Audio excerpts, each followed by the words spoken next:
আসসালামু আলাইকুম। বাদশাহী লফটের আরও একটি নতুন ভিডিও নিয়ে আপনাদের সামনে হাজির হলাম।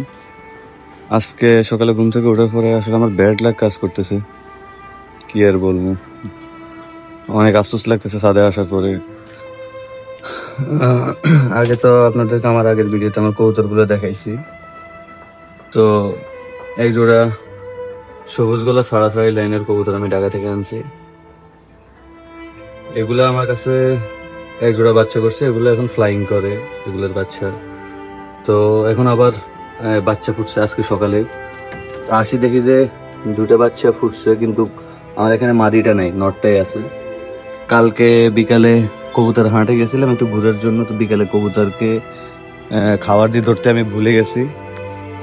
পরে আর কি আমি কল দিয়ে আম্মুকে বলছি যে আম্মু কবুতরগুলো ধরে ফেলেন। আম্মু বলছিল কি কবুতরগুলো ফ্লাইং করতেছে আকাশে, এখনো নামে নেই। তাই বলছে আচ্ছা ঠিক আছে, নামলে কবুতরগুলো সবগুলো আগে খাবার দিয়ে ধরে ফেলিয়েন।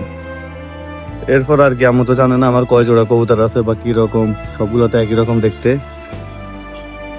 মাদিটা কালকে নামে নেই, এখন কার বাড়িতে গেছে কোথায় গেছে, কারণ এটা তো ঢাকা থেকে আনছে, এটা ঢাকা দেওয়া সম্ভব না। এটা গিরিবাজ মাদি নোয়াখালীতে ঢাকা যাবে, এটা অবিশ্বাস্য কার্য। এটা হয়তো আশেপাশে কারো বাড়িতে ফুটছে কবুতরটা। কেউ যদি পাই থাকেন আমি একটা মাদি এটার একটা ফিক দিমু আর ভিডিওতে। একটা সবুজ গলা মাদি, আমার নটটা যেরকম দেখাইছি একদম সেম টু সেম মাদিটা। যদি কেউ পাই থাকেন অবশ্যই জানাবেন। আমার মাদিটার এক ফাঁকনা বাঁধা, তার উপরেও উঠতে পারতো, সাদা কস্টিপ মারা। এই দোলা জায়গা পাইলে উড়া শুরু করে। বুড়ো কবুতরের কারণে আমি ছাড়ি না। এ জোড়া একটা লক্ষ্মী কবুতর আমার এখানে যেদিন আনছি ওই দিনে ডিম পারছিল, এখানে আমি ছাদে রেখে দিয়েছি। এগুলো থেকে এক জোড়া বাচ্চা নিচ্ছি, এখন আবার দুইটা বাচ্চা ফুটছে। কিন্তু দুর্ভাগ্য আমার মাদিটা হারাই গেছে, আফসোস লাগে। একটা লক্ষ্মী কবুতর আমার। আর কি আজকে সারাদিন এখন ভালো লাগতেছে না আমার। যার কবুতর হারায় সে বুঝে। মানে আমার কবুতর আমার কাছে লাখ টাকা, কিন্তু যার কাছে গেছে এর কাছে এটা দেখা গেছে 100 টাকাও না। এ চাইলে এটা হয়তো হাট বাজারে বিক্রি করে দিতে পারে, আর নয়তো দেখা গেছে এটা জবাই করে খাই ফেলতে পারে। এখন কবুতর সবগুলো আর উড়াই নেই, আজকে রোদ পড়তেছে তো গাছের মধ্যে বসে গেছে কবুতর সবগুলা, রেসার গিরিবাজ সবগুলা। এর কি অবস্থা ভাই, সারা জীবন কবুতর পিছে খাটিয়ে গেলাম, যখন আয় উন্নতির দিকে যায় তখনই হারানি শুরু হয়ে যায় কবুতর। বাচ্চা তো হারাইবো না ওইটা শিওর, কারণ এগুলো আমার বাড়িতে বড় হয়েছে বাচ্চাগুলা। কিন্তু বুড়োগুলা রিক্স, বুড়ো কবুতর গুলা হারাই যায়, মন মানসিকতা সব নষ্ট হয়ে গেছে। ভাবতেছি যতগুলো বুড়ো কবুতর আছে সবগুলা বিক্রি করে দিব, আর ভাল লাগে না। একটা কবুতর হারাইলে মন মানসিকতা নষ্ট হয়ে যায়, আর একটু শান্তি লাগে না মনে। কত সুন্দর কবুতরটা আমি ঢাকা থেকে কালেকশন করে আনলাম। রেসার দুইটা বসে রয়েছে গিরিবাজ গুলা। এগুলোর একটা বাজে অভ্যাস হয়ে গেছে, সকালবেলা উঠতে চায় না, কিন্তু ওই সন্ধ্যার সময় যখন কবুতরে খাবার দিতে ডাকি ওই সময় এগুলার ফাঁকনা শুলানি শুরু করে, এই উড়ে আর নামতে চায় না। দেখা গেছে মাগরিবের আজান দিয়ে দেয় না, আমারে কোনো নাম গন্ধ নেই। এই একটা বাজে অভ্যাস হয়ে গেছে, বিরক্ত লাগে। মন চায় কি দুপুরে যখন খাবার দিই তখন একসাথে ধরে ফেলতে মন চায়। তো ধরে রাখলে আবার মারামারি করে আলো হয়, শান্তি লাগে না। কবুতর যা কবুতরে দেখলে একটু শান্তি লাগে মনে, তাও হারাই গেলে আবার শেষ, মন মরবে। টেডির বাচ্চা দুইটা আমার এখানে, এগুলার বাপ মাও আমি বুড়ো কিনে আনছি, ওইগুলা খাঁচায় রাখি ফেলি। কিন্তু আমার কি ভাগ্য, টেডির বাচ্চা একটা কালো আসছে ঠিক আছে গলা, আরেকটা লাল কেন আসলো এটাই বুঝলাম না। মা বাপ দুইটার তো আমি খাঁচার ভিতরে বন্দি করি ফেলি। আগের বারে বাচ্চা ফুটাইছে, একটা মারা গেছে, পরে আরেকটা একটু বড় হয়ে ওইটাও মারা গেছে। এক জোড়া বাচ্চা আমি নিতে পারি না, পরের জোড়া বাচ্চা নিছি আমি। এই জোড়া অনেক সুন্দর হয়েছে মাশাআল্লাহ, কিন্তু কালার পাই নাই অ্যাকুরেট। একটার গলা লাল হইব, লেজ লাল। মা বাপ দুইটার গলা লাল আর লেজ, সরি গলা কালো আর লেজ কালো, কিন্তু বাচ্চা একটা হয়েছে গলা কালো লেজ কালো, আরেকটা গলা লাল লেজ লাল। এই আর কি ভিন্ন কালারে চলে আসছে একটা।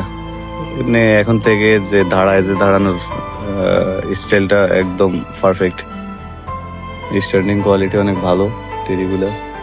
এখন আবার ডিম পারছে, ডিম দুইটা আমি রেসারের নিচে ছাড়িয়ে দিছি।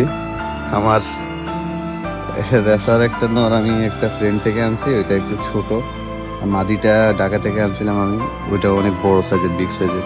তো প্রথমবার ডিম পারছে, তো লাগে নাই, বীজ লাগে নাই ডিমে। পরে রেসারের ডিম দুইটা সরাই আমি আমার টেডিগুলোর ডিম দিয়ে দিছি নিচে। টেডিগুলো এখন আবার ডিম করবো। টেডি বাচ্চাগুলো করে দিলে ভালো লাগে। দেখি আমি ভাবতেছি সব বুড়ো কবুতর থেকে এক জোড়া বাচ্চা নিয়ে সব ছাইড়া দিব। মন মানসিকতা একদম খারাপ হয়ে গেছে আমার। এত ভালো একটা লক্ষ্মী কবুতর আমার ঘরে, আমি সবসময় এগুলোর থেকে আশা করি থাকি। আমার বাড়িতে বুড়ো কবুতরগুলো ফ্লাইং করে নামে। এখন একদিন বলছে না বিকাল টাইম ছিলাম না, আমি বাড়িতে না থাকলে কিছু না কিছু হয়ে যায়, কোনো দিকে যাইতে পারি না। কবুতরগুলো রাইখা গেলে একটা না একটা সমস্যা, আমি থাকলে সব ঠিক থাকে, আমি চলে গেলে এটা হারাই যায়, ওইটা চলে যায়, এই হয় হে হয়। এবার এখানে কালদম একটা মাদির সাথে টেরিনর একটা জোড়া দিছি। সবুজ গলা নটটা প্রায় 45 কিলো এক সাইড ড্রেস করা। মাদিটাও সেম, মাদিটা হারাই গেছে। নরেটা জিরো বাচ্চাগুলো খাওয়াবে না, আমি চিন্তায় আছি। এত জিরো বাচ্চা আজকে পড়ছে বাচ্চাগুলা, এই যে দেখেন বাচ্চাগুলা আজকে পড়ছে।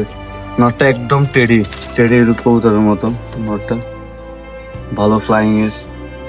এই যে জিরো বাচ্চাগুলো, আমার এত মায়া লাগতেছে বাচ্চাগুলোর, কোথায় জানি কি আছে। নটটা এগুলোর খাবার খাওয়াইতে পারবো কিনা, আমার অনেক কষ্ট লাগতেছে বাচ্চাগুলোর জন্য। এত ছোট ছোট বাচ্চা ফলে মাটা হারাই গেল। কি আর বলবো ভাই, একটু খুশি হইলাম বাচ্চাগুলা দেখি সকাল সকাল। আরে দেখি তো আমি বলি আলহামদুলিল্লাহ, এটা জোড়া বাচ্চা পাইছি। একজন কবুতর প্রেমিকের জন্য সবচেয়ে লাকি দিন হয়েছে যখন সে দেখে তার কবুতরে জোড়া বাচ্চা দিছে। কিন্তু ওরে জোড়া বাচ্চা দিয়ে খুশি হয় না, কথায় আছে না নোয়াখালী বাসায়, সান্দায় খুশি হইও না, রোজ আগ করাই দিব। মানে এরকম বাচ্চাগুলো দেখি যা একটু খুশি হয়েছি নি, দেখি তেমন আমার মাদিটাই নেই, বাচ্চাগুলোর মাটাই নেই। এক ফাঁকনা বাতালে কবুতর উড়ে, কি এক ভাজে কবুতর, বিরক্ত লাগে। এক ফাঁকনা বাঁধা কবুতর হাইট নিয়ে নেয় কত উপরে, ফাঁকনা একটা বাঁধা 6 ফুট বাঁধি দেখছি এক ফাঁকনায়। হে আর কি অবস্থা ভাই। তো আর কি সবাই আমার কবুতর গুলোর জন্য দোয়া করবেন। আর কেউ যদি আমার এই মাদিটা পাইয়ে থাকেন, যদি কোনো ভালো লোকে পাইয়ে থাকেন, তাহলে অবশ্যই বলবেন। মাদিটা হয়েছে এই যে নটটার দিকে তাকান, নটটা যেরকম একদম সেম টু সেম মাদিটাও, কিন্তু মাদিটার পায়ে রিং নেই, নটটার পায়ে তো রিং আছে। মাদিটার পায়ে কোনো ধরনের রিং নেই, আর এক ফাঁকনাতে সাদা কস্টিপ মারা। এই হলো আজকের আপডেট। আজকে ব্যাড লাক আর কি, আমার ব্যাড লাক কাজ করতেছে। তো আর কি সবাই ভালো থাকবেন, সুস্থ থাকবেন, আর আমার কবুতরগুলোর জন্য দোয়া করবেন। আল্লাহ হাফেজ, আসসালামু আলাইকুম।